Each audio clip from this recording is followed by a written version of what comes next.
Hello, this is Rainer Koschnick from Germany, and I love alternative comics.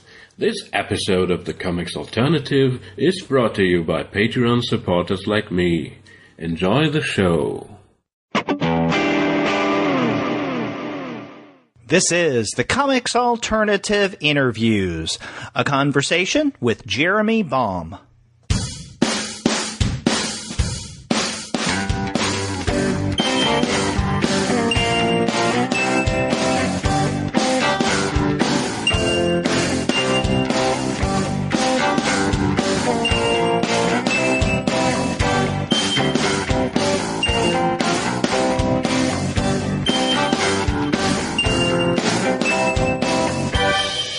Hello and welcome to the Comics Alternative Interviews. I'm Derek, one of the two guys with PhDs talking about comics. And on this episode, I have the pleasure of talking with Jeremy Baum. His new book, Dörfler, just recently came out from Fantagraphics. But before we get to that conversation, I want to let all of you guys know that this episode of the Comics Alternative Interviews is brought to you by the great folks at Discount Comic Book Service. Go to their website, dcbservice.com, for all of your comics pre-ordering needs. There you'll find all DC, Marvel, Image, and Dark Horse titles at 40% off of the cover price if you pre-order. For all of the other publishers, you can find that those discounts are 20 to 35% off cover price. And every single month, you're going to find some incredible specials. Sometimes those specials are at 45% off cover price, sometimes at 50% off cover price, and many times the discounts go higher from there. And we're in the last week of August, which means you can still take advantage of this month's specials at Discount Comic Book Service. And as every month, this month you can find some of those specials in bundle form. And in fact, with both DC and Marvel, there are multiple bundles to choose from. For instance, there are two new series bundles from DC, both of which are 50% off of the cover price. There are also two returning series bundles from DC, again at 50% off the cover price. And with Marvel, you can find a Marvel Kids bundle at 50% off, a relaunch bundle for 50% off, and a Secret Wars bundle for, guess what, 50% off. But you know, the discounts are even more impressive than all of those 50% off bundles, because you can also find for the month of August the Vertigo bundle. That's their 4 new titles coming out in October at 75% off of the cover price. You just can't beat these discounts, and there are more specials that you can find on their website. That's dcbservice.com. Go there for all of your comics pre-ordering needs, and after you do pre-order your comics there, please be sure to send them an email and tell them that the two guys with PhDs sent you. Now, before I get to my conversation with Jeremy Baum, I want to point out that at the very top of the show, you heard one of our podcast patrons, Rainer Koschnick, introduce the show, and he said that these episodes are brought to Patreon supporters such as him. And you're going to hear more of our Patreon supporters doing something similar in the episodes to come. So we want to thank again everyone who has chosen to support us via Patreon. And if you want to find out more information about our Patreon campaign, go to www.patreon.com/comicsalternative. Now, let's get to my conversation with Jeremy Baum. We had a great time talking about his new book from Fantagraphics, Dörfler, but we also talked quite a bit about some of his earlier work, including his collection Heathen and his first graphic novel, Postland. So without further ado, let's get to the talk.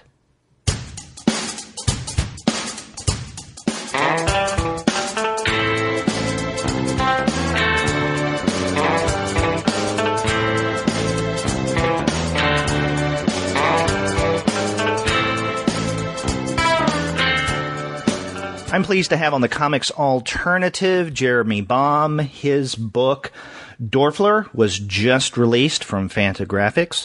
Jeremy, thank you for being on the show. Oh, thanks for having me, Derek. I enjoy your show. Oh, I appreciate that. I want to start off by reading to you something that you already know. This is on the back of your book, Dörfler. And, this is the back cover copy. This is what publishers include on a book to help sell it, to give it the reader some sense of, what this thing is about. Mm-hmm. And it says, and I'm also reading this not necessarily for your benefit, but also for our readers to kind of introduce them to Dörfler. And then run this by you to see if you think that this is accurate. It says, centered on a trio of powerful, mysteriously connected women, this beguiling debut graphic novel from singular talent, Jeremy Baum, is a delirious, dimension-shifting mashup of science fiction, fantasy, video game tropes, psychedelia, and pin-up eroticism.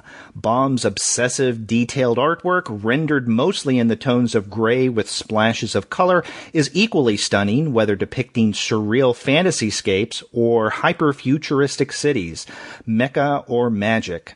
Dörfler unfolds with uncanny, nonlinear dream logic and a Freudian wink, providing a uniquely compelling reading experience that's equal parts Henry Darger and heavy metal.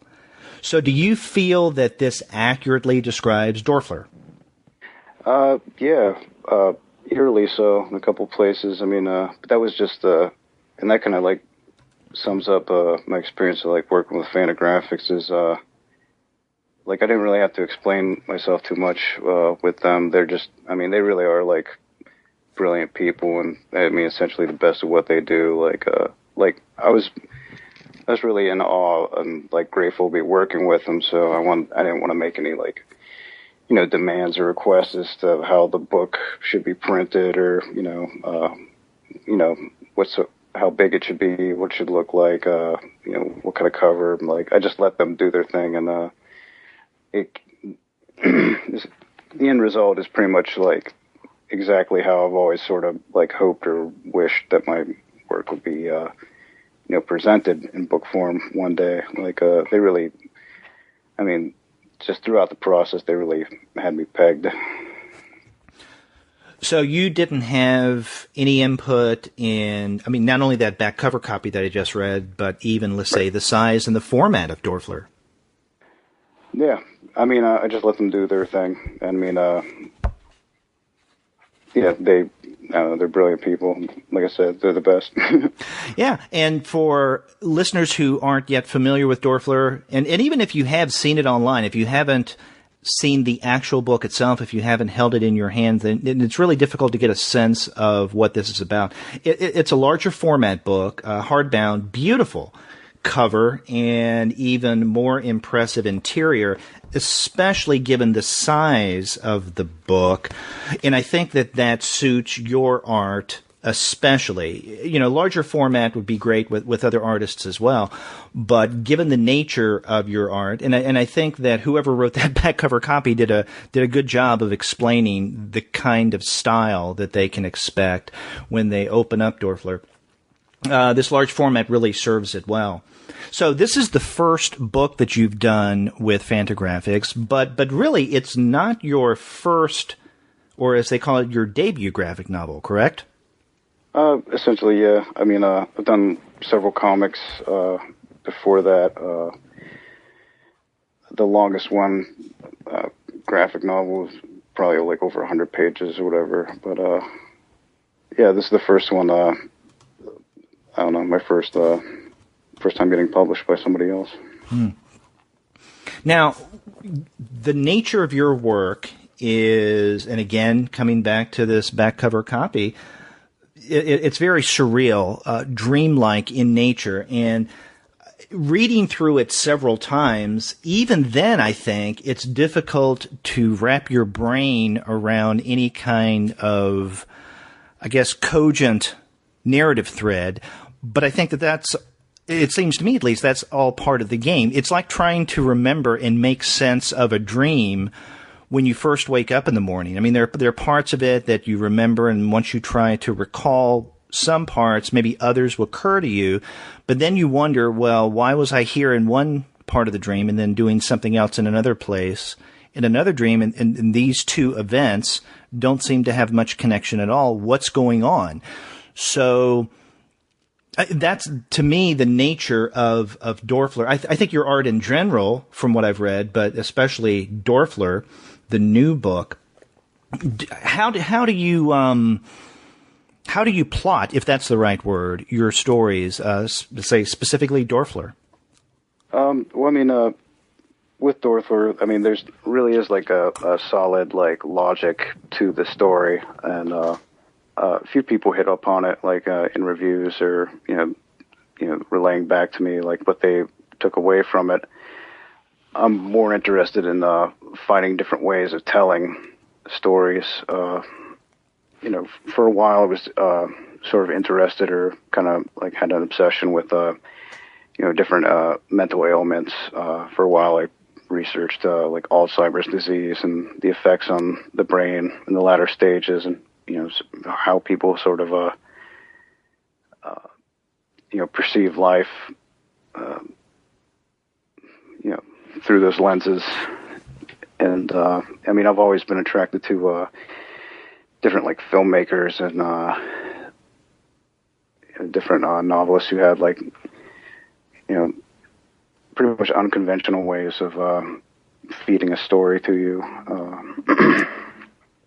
or more covert ways of telling a story. Well, who are some of those storytellers, filmmakers, writers, or even artists who have influenced you in this manner of storytelling? Well, I mean, like a basic benchmark example would be like Stanley Kubrick's 2001: Space Odyssey. The way, I mean, again, there's a solid logic to that movie, which I mean, to be honest, like I didn't really understand until I like read the book.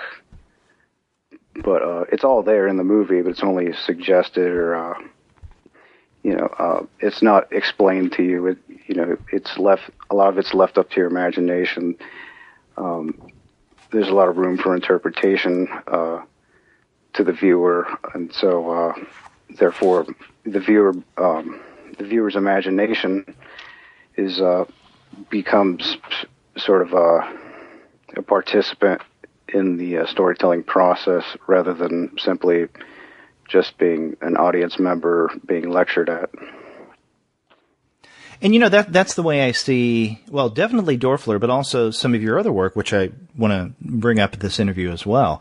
That, you know, there are many kinds of narratives, and I'm not just talking about comics. You know, we were talking about film. You can say the same thing about prose fiction. That, okay, I'm going to use the term spoon feed readers, but I don't mean that necessarily in a negative way. In other words, they lay out the story in a way that there's little ambiguity. This happened, then this happened, and then this happened. This character went one place, this character did something else, and then ended up here.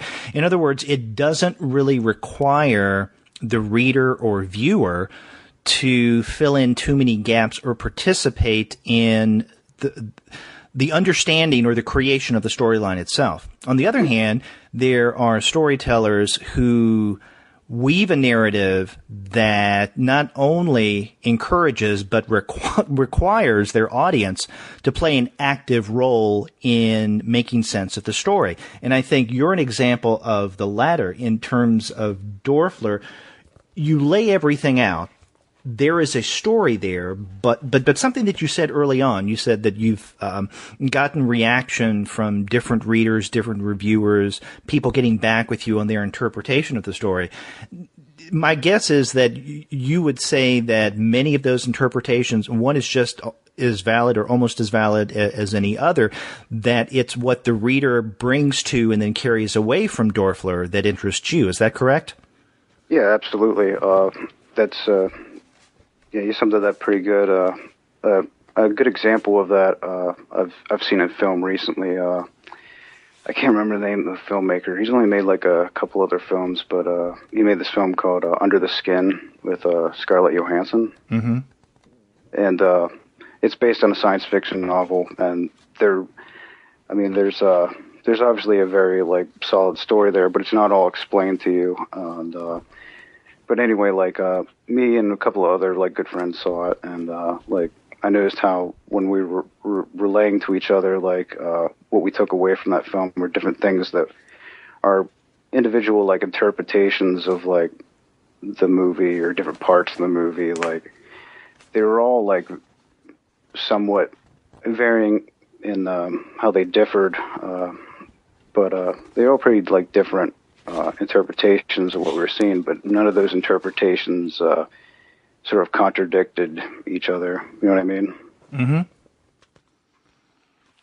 And I think it's interesting in light of this that at the very back of Dörfler, you have, 6 different one-page, as you call them, variations of Dörfler. So you have artists such as Dave Wachter, Jim Rugg, Daniel Steiner go through and present, I guess, their interpretations of Dörfler. Is that it, that you let them read that and they did a one-page piece of art to include in the back?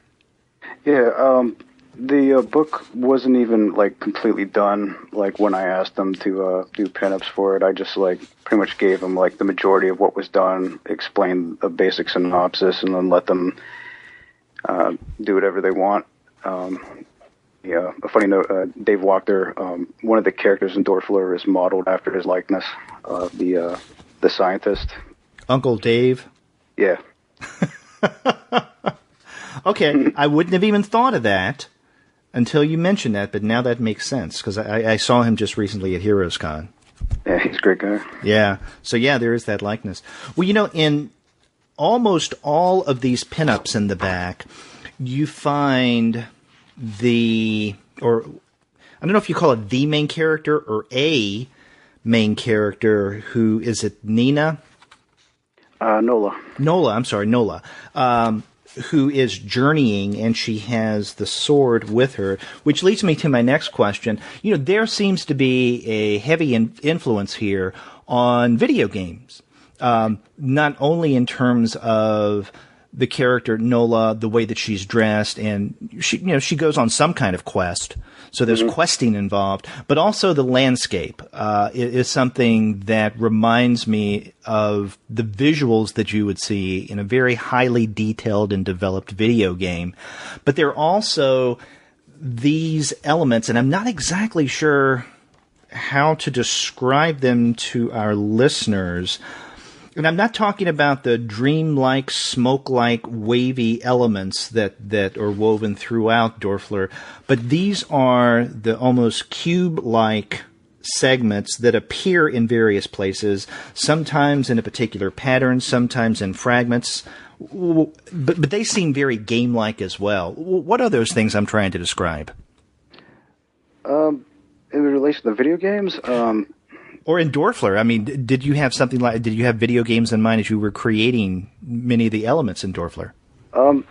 Not consciously. That's the thing. Like, I immediately, like, noticed a lot of people, like, mentioning, throwing out terms like video game tropes and stuff like that, which, I mean, I can see now. And the only thing I can think of, like, and it was totally not intentional. It definitely came, I was definitely aware of it, like, early on in the book, maybe like a quarter of the way, like, working on it.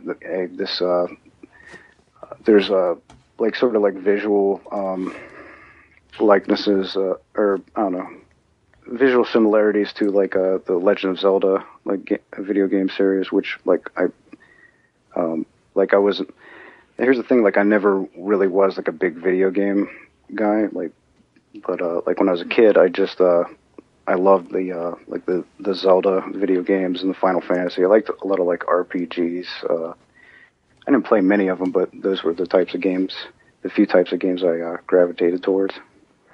But yeah, I mean, other than that, like, the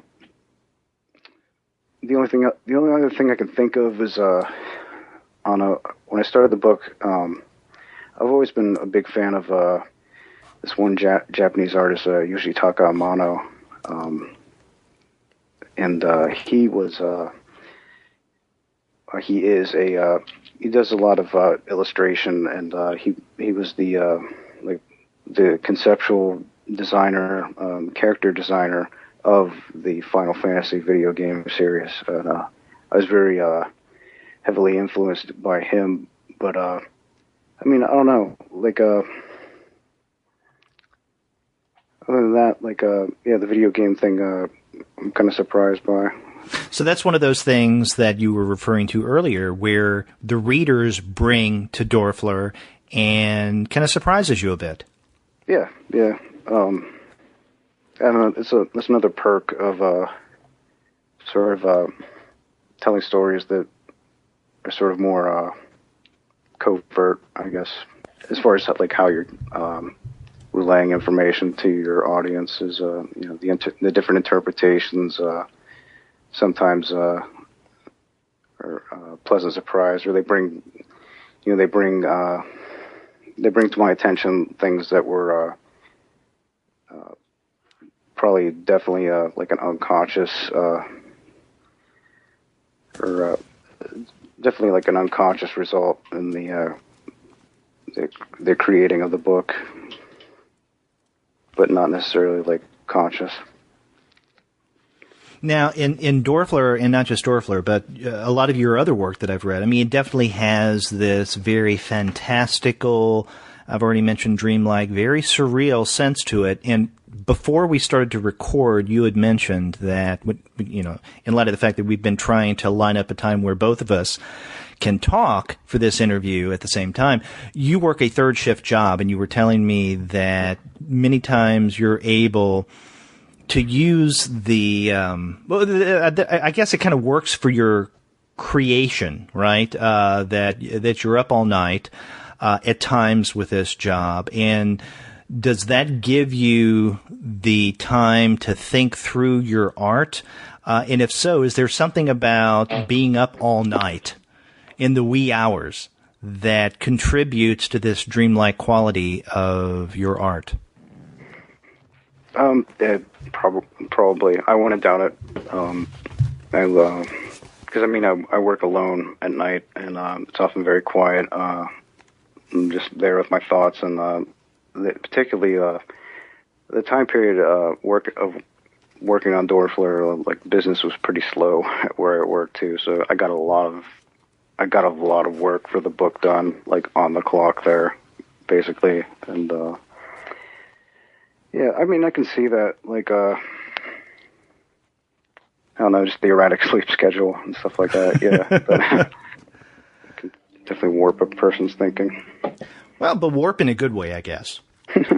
It's just when you told me that many times you're up all night, like, I wonder if that helps to explain some of the style, which it is very fascinating. And to kind of transition from Dörfler to some of your other work, you know, one of the things I've noticed in reading through your collection, Heathen, and then your book, Postland, that there are certain visual themes that keep occurring again and again.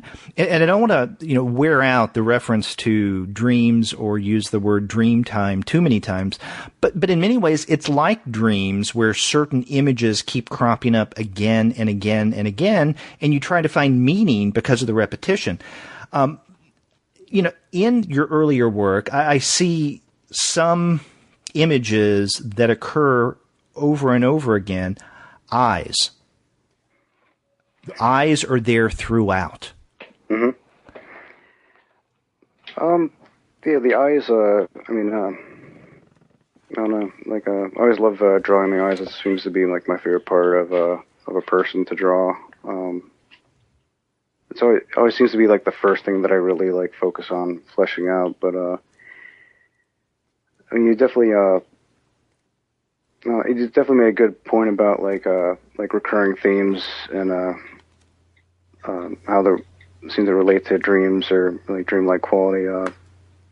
I have the past like 15 or 20 years or so, I've had having two different specific like recurring dreams, and the one in particular like is what inspired me to do Dörfler in the first place. The one recurring dream that I keep having this dream that I'm in this village that I've never been in before in my waking life. It's unlike any place I've ever been to in my life, but it's always the features of this place are always consistent, and these dreams are always very like vivid.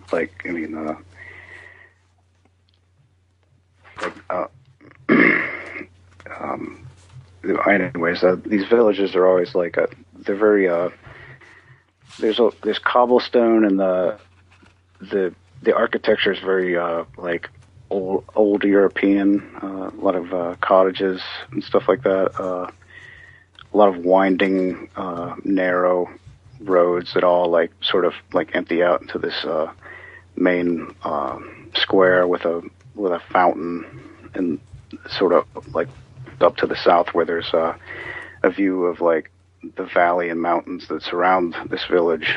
I've had so many dreams about this place, and like visited like the insides of so many buildings of this place. It's almost as if it's like a real place, or and like also like different funny things happen in dreams that have inspired stories. So, like I don't know if you've ever had a dream where like you'll see something and have like a fully formed memory of doing something, but you've never dreamed it before, and you've never like actually done it before in real life. That's right, but the experience is that this is something that you know from the past, even though you have no experience with that being in your past. Exactly. And so like different things like that, or the way you can look at different things like that, like what if that's like a past life, or like what if I suffered amnesia at one point, and these are memories of flooding back from this whole life that I've led that I didn't even know about. And that's sort of like what got me started on like telling the story of like Dörfler. Now, is this, you mentioned this village, is this something that we can find specifically in Dörfler? Because there are cityscapes throughout the book, and of course, there are natural wooded areas as well that play a big role in this. But most of the times, this city is quite futuristic looking. Mm-hmm. The village that she talks about, like being from Nola as a child, when we see those flashbacks. Yeah. That was sort of it. I'm actually like exploring the concept more in the book I've been working on now, like that I'm not finished with, but. Yeah, that's basically it. And it wasn't so much the village that I wanted to do a story about, but like the different like interesting questions that come up when you have like I don't know, from having like such a vivid dream, like, and just this fully formed like place that you keep having recurring dreams about, almost as if it's like a real place that you've forgotten or repressed or something like that. Well, in terms of recurring images, I'd mentioned that, eyes are images that I see cropping up, throughout, not just in Dörfler, but in a lot of your earlier work, but also, if we just look at the cover of your collection, Heathen, it reminds me of the characters that we see in Dörfler. There's a character that looks like Nola, or it could be one of those, I guess, trans-dimensional fairy-like creatures as well. And then we have also on the cover of Heathen this woman with a sword on her back on a quest with a cat floating above her head, which again leads us back to some of the images that we see in Dörfler. And you can find similar images in your other work. And so my question is, do you find yourself with certain ideas, with certain iconic references that you're working through over your body of work, not just in one book or one strip, but kind of playing around with it, seeing how it transforms itself over time? Yeah, totally. A lot of my short stories weren't necessarily like planned to be short stories at first. It was just sort of me like chasing after my imagination, and then eventually getting bored with it and deciding to end it at that. Which I know, I always felt that was sort of the story behind some of the stranger like Mobius short stories. You could tell that he was just sort of exploring an idea or a concept or chasing after your muse, and then decide to just end it and go on to the next thing abruptly. But yeah, and the woman that Nola's likeness is of, she's actually it's a deliberate, like, sort of it's a deliberate sort of thing with me with my different comics. Like, she appears as a different character in, like, almost all the comics I've done in maybe the past, like, 5 years or so. And she's what's inspired by that is, like, the concept of anima, which is by Carl Jung, and so different stuff like that, like, sort of informs or influences my work. Now, you mentioned Jung, and then earlier I had mentioned Freud. I mean, are these thinkers that you're particularly drawn to in terms of their work? Oh, absolutely. The psychoanalyst tradition?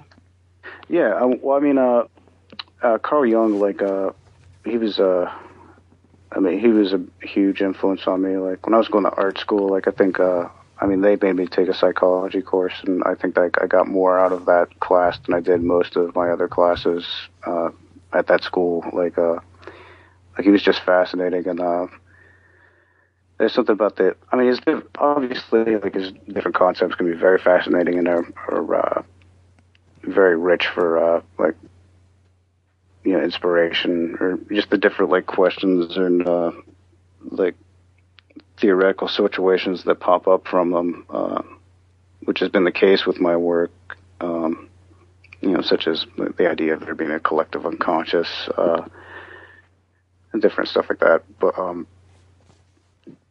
but I mean, just reading his work and the way in which he writes, it's very hypnotic. He'll when he's describing something to you, he'll list an example, and then he'll list, like, another example, and then yet another example, before tying them together, before bringing it back to the point he was trying to make, before moving on. Like, it's and I mean, there's all kinds of, like, I don't know. It's just very stimulating to my imagination, like, reading his work. It always has been. Like, all these, like, weird little, like, what ifs pop up in my head whenever I read his work. So he's been a huge influence on me. Much more, I mean, definitely Jung has. Not so much Freud, though he is kind of fascinating in his own right, though. It's funny that you mentioned that part of your psychology course had such an impact on you. I know when I went to undergraduate school, I started off as an English major. I remained an English major, but along the way, once I had a couple of, let's say, introductory types of psychology courses, I switched my main major over to psychology, and what fascinated me more than anything wasn't the cognitive stuff, wasn't the more experimental side of psychology. It was the material that I got out of courses on, let's say, personality theory. That's where I was really introduced to Carl Jung and Sigmund Freud. But I tell you, it was Carl Jung that had more of an impact on me, both because of my introduction to him through the psychology course, but maybe even more so is I had a religious studies professor who was absolutely fascinated by Carl Jung. And so many of the courses that he taught were, and they were theoretically based in nature, they were infused with Jung's psychology. And so that's where I got my love of Carl Jung. You know, I appreciated Freud, but there was something about Jung, you know, especially him being the heir apparent of the psychoanalytic movement, but then having that falling out with Freud. And there was also some drama, you know, in their relationship that fascinated me as well. But, you know, I definitely understand your fascination with Jung and his writing. Yeah. Just a huge influence on me. I don't know. You said you originally majored in English or writing, or? Yeah, well, I started undergraduate school as an English major, and I retained that English major because I had so many courses that by the time I decided to switch majors to psychology, a minor in English, I don't know, I'd had too many to have just a minor, so I double majored in psych and English. Did you, were you into like the Russian like transcendentalist? Like, did you like Dostoevsky or Tolstoy? As an undergraduate, no, but even as in graduate school, not so much. I came to focus most of my writing on American fiction writers, specifically late 19th century, early 20th century. Oh, okay. But I did have an interest in it. I guess of the Russians, it was more the realist Russians like Tolstoy that I had an interest in. Not that I didn't like Dostoevsky, but for some reason, and maybe it was the courses that I took, I tended to read more Tolstoy. Oh, nice. Yeah, I mean, Tolstoy was a big influence on Jung and Freud and Gandhi, I think. I read some interview with Gandhi who was saying, talking about the importance of those novelists, like on his outlook on life and just the development of like his different ideas and sort of his ethos. Now that you mentioned Dostoevsky, it strikes me that author probably has had more influence, at least from my experience, on comics artists than others. Really? Yeah, it just strikes me because I see a number of references and even adaptations to or based on Dostoevsky's writings. I know, and I can't remember the title of it right off the top of my head, but I know that Zach Sally had a strip that was based on Dostoevsky, and I can't remember what it was. Man, I have to check that out. Yeah, it's been a few years since I've read that, but there's that. It just strikes me that Dostoevsky is one of those writers that a kind of rich territory for those who may be more visually based in terms with their art. Oh, Dostoevsky was a psychoanalyst in his own right. He understood human behavior and could break down the mechanics of it, like masterfully, in words. His stuff is just so. His writing is just so thoroughly fascinating. Yeah, and along with that, and again, this is where my background as an undergraduate in psychology came in, and my fascination for personality theory. I tended to gravitate, in terms of philosophy, more toward existentialism. And in quite a number of existential textbooks, where you would have segments of writing from a variety of different authors from different fields, you could always find Dostoevsky. Nice. Always something from, Notes from the Underground or some other piece of his writing. So, yeah, he's definitely someone that has broad, I guess you could call it, interdisciplinary appeal. Nice. Well, I mentioned earlier your collection Heathen, but Heathen is made up of some of your earliest work. Is that correct? Not so much my earliest work. Definitely like or earlier work. Yeah, earlier. Like it's a nice little anthology of like my work from like probably from like 2011 to 2013. I think there's a couple stuff from there from 2010 as well, maybe, but it's different stuff I was sort of toying around with. So, does this collect earlier works that we would find in, let's say, Extravagant, Traveler, or Medley? Yeah. There's illustrate. Medley was just like a sort of me anthologizing different illustrations that I did just for fun, and so there's a lot of that in there. And I believe Extravagant Traveler I put in Heathen or reprinted it like for Heathen, but yeah, it's in there as well. Now, Heathen, in the subtitle of it, is the sequential and graphic art of Jeremy Baum. It's made up not only of stories, but also of art. Some pin-up, some standalone, some studies. So I think it's a good introduction to the kind of work that you do, not only in terms of storytelling, but definitely your style and your use of colors. Yeah. Yeah, that's a pretty fair summary. Yeah. So on the topic of colors, you tend to gravitate toward the kind of grayish blue combination in that. Is there a reason why those colors really do appeal to you? Because you see that throughout Heathen and definitely in Dörfler. Yeah, I mean, I've always had trouble with like color theory, like or just been pertaining to like warm colors and bright colors. Like I don't know, I just don't like the way they look, or I haven't been able to figure out a way to make it work in one of my drawings. Like I noticed that the bright, warm colors tend to sort of distract or take away from what I feel should be the focus of a drawing or whatever. So I mean, so a lot of that's just my inability to sort of experiment with color more. But I mean, also a lot of my favorite artists.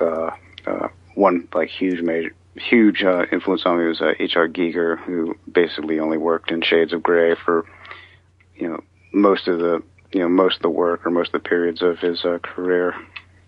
And, even when you do deviate slightly from those cooler colors, like, for instance, the reds in Dörfler, they're there for a reason. And unless I'm mistaken, about the only places that we see red is where something like a little bit of blood is involved or violence. Like in the arrow at one point that goes in, that hits Nola in the arm. I mean, obviously that draws blood, but I think the tip of, or the back of the arrow, the feathers are red. Yeah. And I mean, even in those reds in that book, I subdue them with like a sort of like a base layer of like warm gray before putting the red on top of it, just to like make it not as bright. But yeah.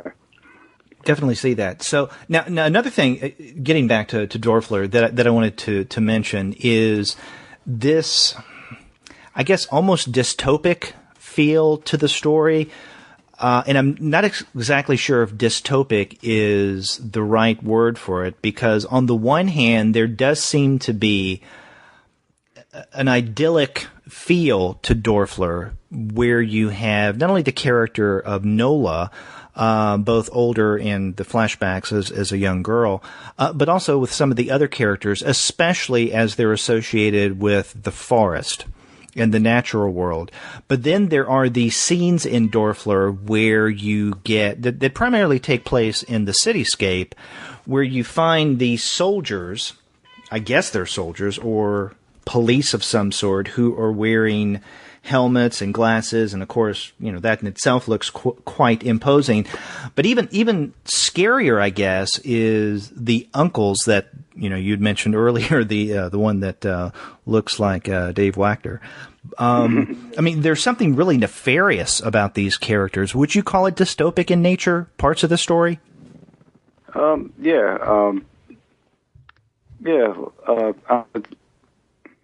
Definitely. I mean, it's sort of like an alternate reality where there is sort of I mean, there's elements of different types of civilization like thrown together there, but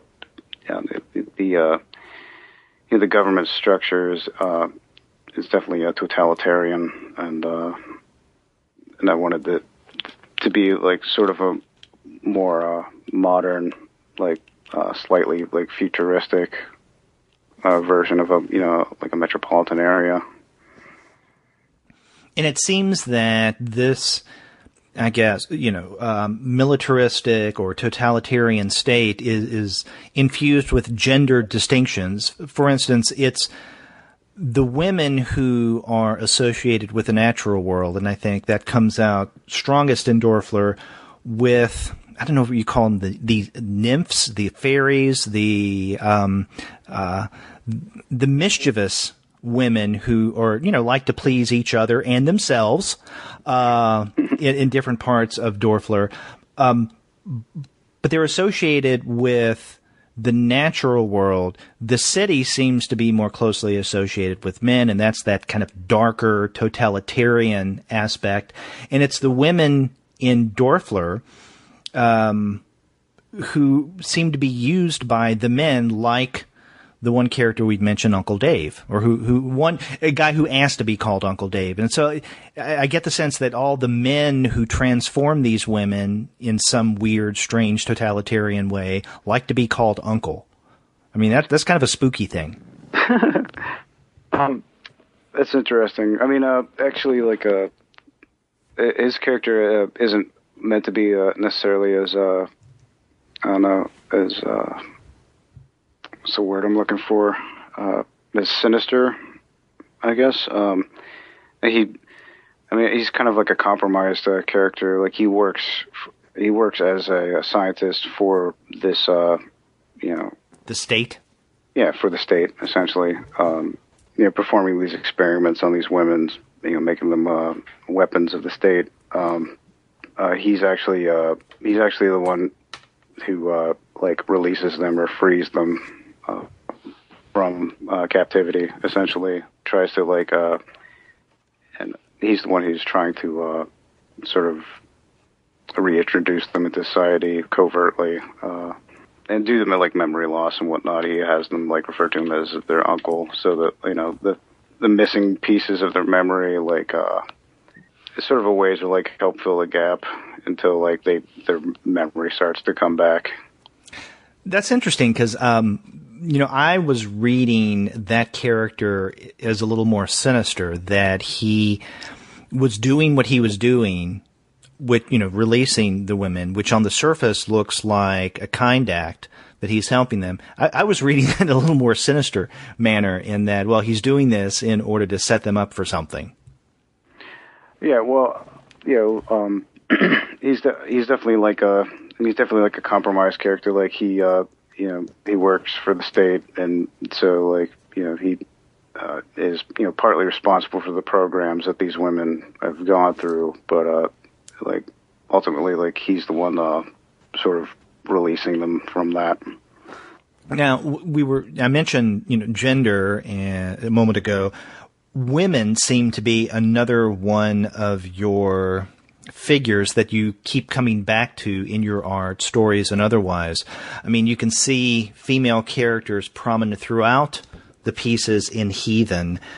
And, of course, they're front and center in Dörfler, but we also see them in Postland. I mean, do you find yourself gravitating more toward the female form with your art than otherwise? Oh, absolutely. Always have. I can't really explain the fixation. I don't really. I guess I haven't really ever. Sat back trying to analyze it too much. But yeah, I've always been. I don't know. A lot of my strongest influences, as a cartoonist, like the Marvel and DC comics. I read those when I was younger, but they never really impacted me as much as heavy metal, Robert Crumb, those things. Like I said, I read superhero comics when I was a kid, but adolescence came along and I started seeking out more avant-garde stuff. My father had this big collection of heavy metal magazines and Robert Crumb comics that he hid in his workshop, and I would. He hid in his workshop? Yeah, he had it hidden in his workshop because obviously there's a lot of mature content in there, stuff like that. But I would seek it out, when he was at work and whatnot, and artists like Milo Manera, Mobius, their figure drawing, the way they drew women, that I wanted. That was one of the it was one of the first things. It was I want to be able to draw like that. I want to be able to draw women like that. I want to be able to draw the human form, the female figure like that. And so yeah, a lot of this is just the influence, the influence of those different artists and, the eroticism of their work. Now, was Postland your first long-form narrative? I mean, more than just a few pages or several panels of storytelling? Yeah, that was my first ever comic that was more than just a couple pages. I had sort of it was inspired by the a book I read, which itself was pretty interesting, but I wasn't as fascinating to me as the introduction of the book, which again was written by Carl Jung. He wrote an introduction for this sort of republishing, or the translation of this text of the Tibetan Book of the Dead, which is basically really old tradition. Tibetan monks would read this like sort of book of instructions to somebody on their deathbed, sort of instructing them, sort of guiding them to try and help guide them towards nirvana, and not let them get lost into reincarnation. Apparently, like according to them, like the death experience is this very specific set of like dreams and delusions that you have to like break through or break down, or you have to like there's a way to reach a sort of oneness with the universe, or nirvana as they refer to it, and in order to do that you have to see through the illusions or the distractions of these dreams. They begin to get more and more terrifying as as they go along. Excuse me. And so that I found pretty fascinating. Plus a lot of the different like connotations that Jung was bringing up as what that meant in regards to the human psyche. That's what really inspired me to do Postland. So do you feel that being your first longer form example of comic storytelling, did that kind of loosen your muscles up for something that we get in Dörfler? Yeah, totally. The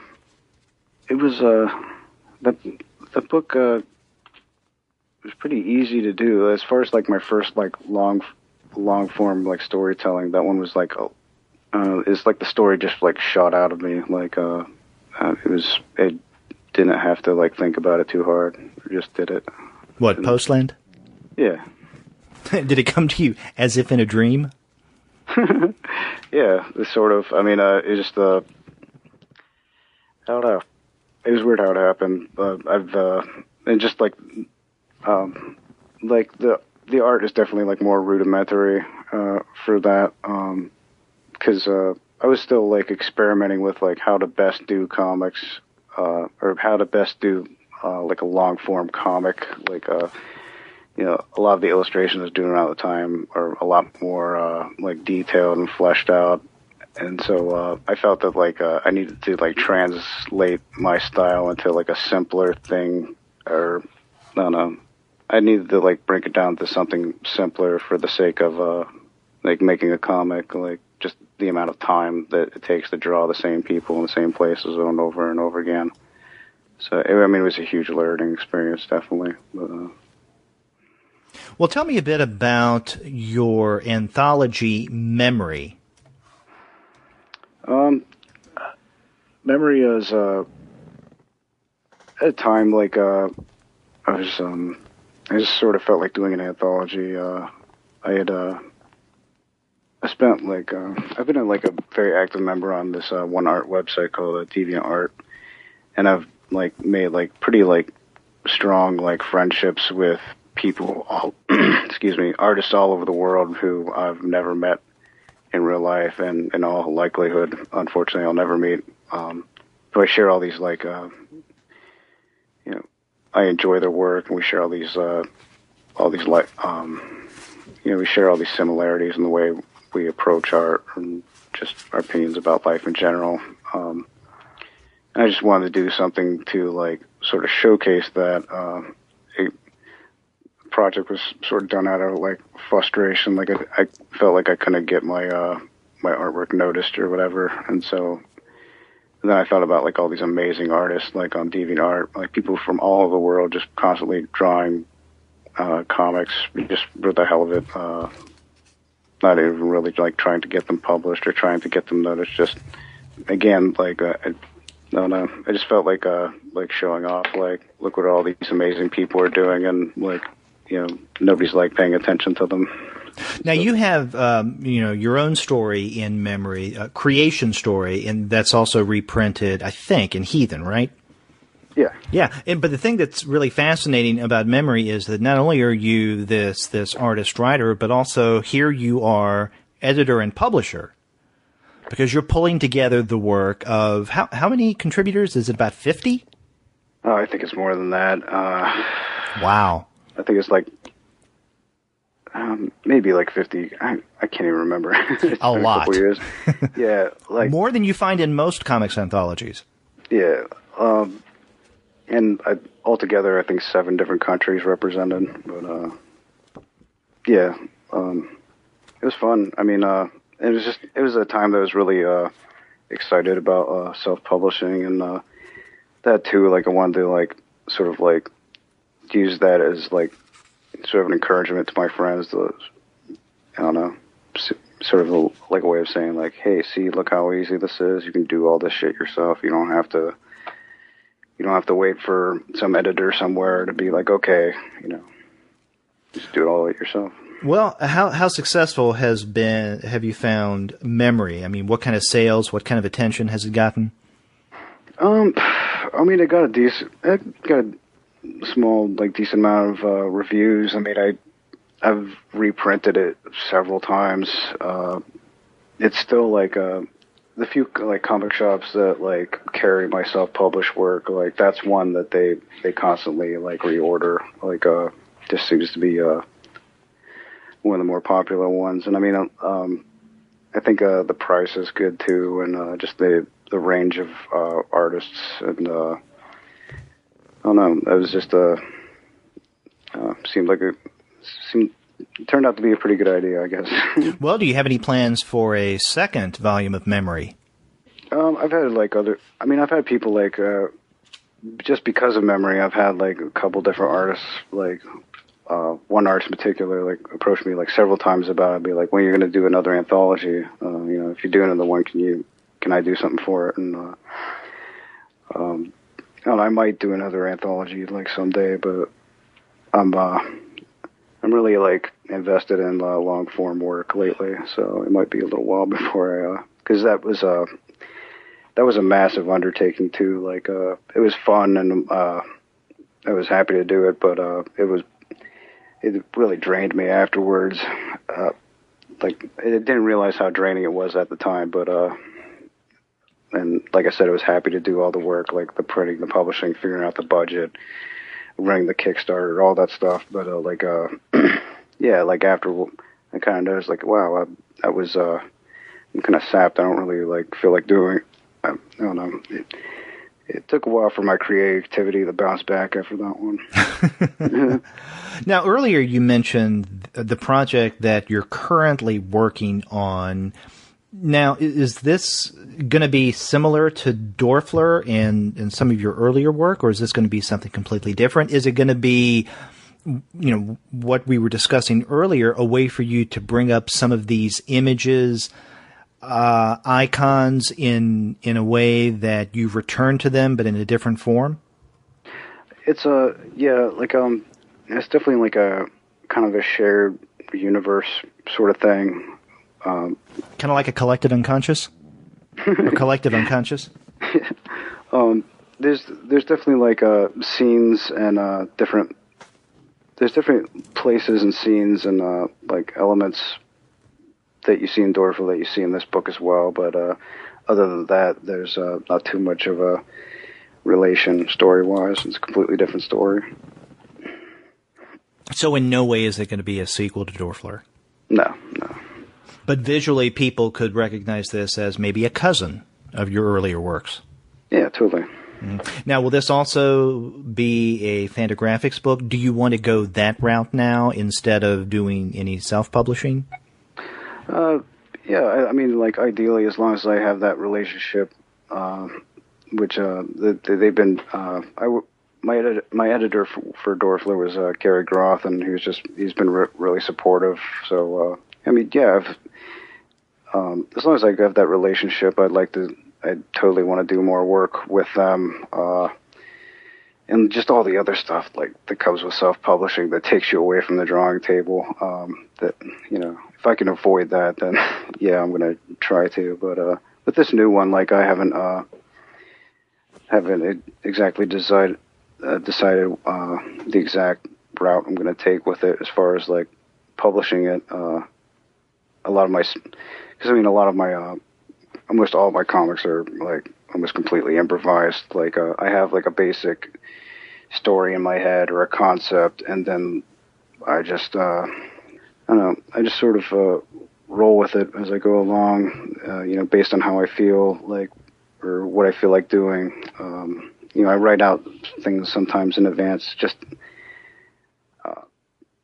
in like, you know, a couple of page increments, and sometimes I follow the script there, and sometimes most of the time I end up not doing that.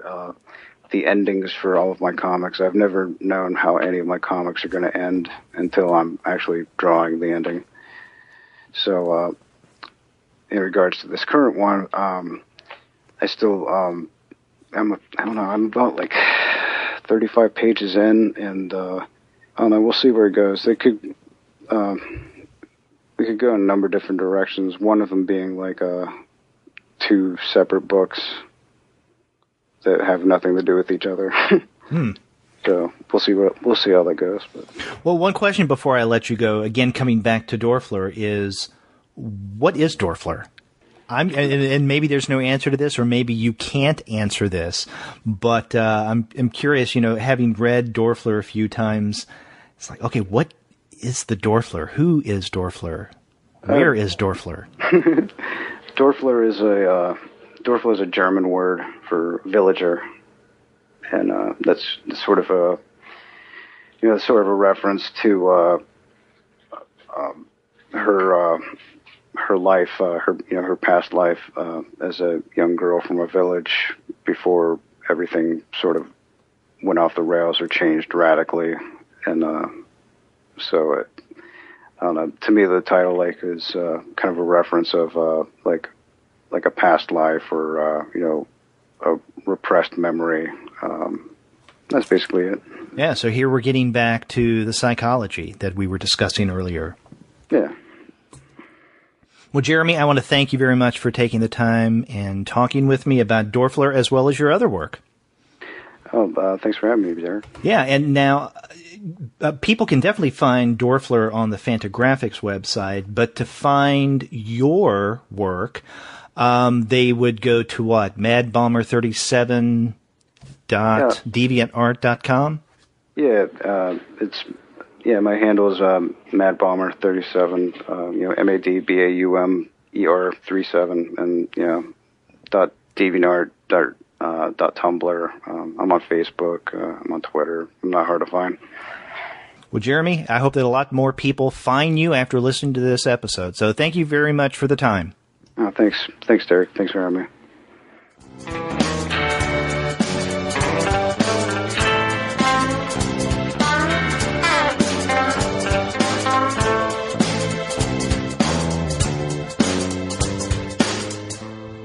And there you have it, my interview with Jeremy Baum. I want to thank him again for taking the time and being on the podcast and talking with me about Dörfler as well as some of his other comics. And if you want to find out what Dörfler is all about, then you can go to In Stock Trades. That's InStockTrades.com, the sister company of our sponsor, Discount Comic Book Service. And there you can find a copy of Dörfler for 30% off of the cover price. So instead of paying $22.99, you can get it at $16.09. Again, that's InStockTrades.com. And after you do get your copy of Dörfler, get in touch with me and let me know what you think about the book and about the interview with Jeremy. If you go to our website, comicsalternative.com, you'll find in the right-hand side of your browser a tab that says Send Voicemail. Click on that, and from the comfort of your own desktop or mobile device, you can send us a message through the wonders of SpeakPipe. It's very simple and easy to use. Or you can call us the old-fashioned way. Our phone number is 415-3-COMICS. That's 415-326-6427. Or you can email us. We're 2guys at comicsalternative.com. Or if you want to contact me directly, I'm Derek at comicsalternative.com. We also have a Twitter account. We're at the number 2 guys with PhDs. You can also find us on Facebook, on Tumblr, on Instagram, on Google+, and on Pinterest. We even have a YouTube channel, so if you consume your media that way, then go to our YouTube channel and listen to our shows. You can subscribe to the podcast through iTunes. You can stream us on Stitcher. You can also find us on TuneIn. And of course, you can find every single one of our episodes, as well as our reviews and our comics-related commentary that we post on our blog. And that's at our website, comicsalternative.com. So there are a lot of ways to get in touch with us. Reach out and touch us and let us know what you think about the podcast. Until then, I'm Derek, and we'll be talking with you later.